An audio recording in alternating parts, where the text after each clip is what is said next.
Katika habari ambazo zimetufikia ni kwamba ulimwengu wa mpira duniani umepata na mshtuko mkubwa baada ya golikipa kutoka Senegal anayeitwa jina la Sheikh Toure kuuawa akiwa na umri mdogo tu wa miaka 18.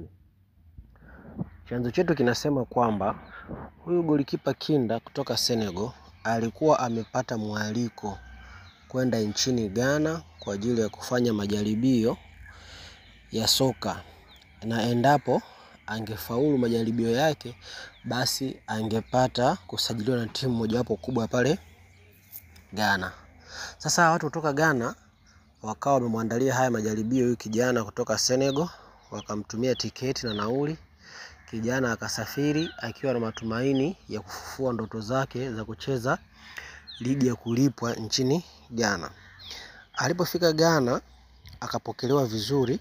Baada ya hapo, kumbe wale watu ambao walimuita kwa ajili ya mwaliko hawakuwa watu ambao wanajihusisha na masuala ya mpira. Badala yake waliweza kumteka yule kijana. Baada ya kumteka, wakafanya mawasiliano na ndugu zake kwamba kijana wao wanaye, hivyo ili waweze kumwachia inatakiwa walipe hela.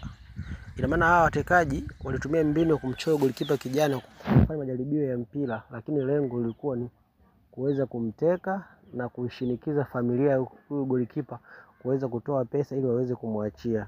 Hata hivyo, taarifa zinasema kwamba familia hiyo ya huyu kijana kutoka Senegal ilishindwa katika habari ambazo zimetufikia kutaka kutuma hela kwa ajili ya ulimwengu wa mpira duniani baada ya kufanya hivyo na mshtuko watekaji waliamua baada ya golikipa la kumuua kijana kutoka Senegal anayeitwa ndivyo ilivyokuwa mwisho kijana huyu ambaye ndoto zake za kucheza mpira zilikuwa zimekatishwa rasmi baada ya kulagaiwa kwamba anaenda kucheza soka la kulipwa nchini Ghana. Kwa hiyo golikipa huyu amefariki akiwa na miaka 18 kwa kuuawa na watekaji ambao walihitaji familia yake iweze Ghana kwa ajili ya kufanya majaribio pesa ili waweze kumwachia ya soka. Kwa kweli kijana amepoteza maisha. Ulimwengu wa soka faulu majaribio yake basi angepata kusajiliwa na timu mojawapo kubwa pale Ghana.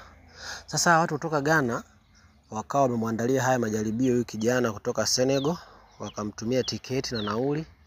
Kijana akasafiri akiwa na matumaini ya kufufua ndoto zake za kucheza ligi ya kulipwa nchini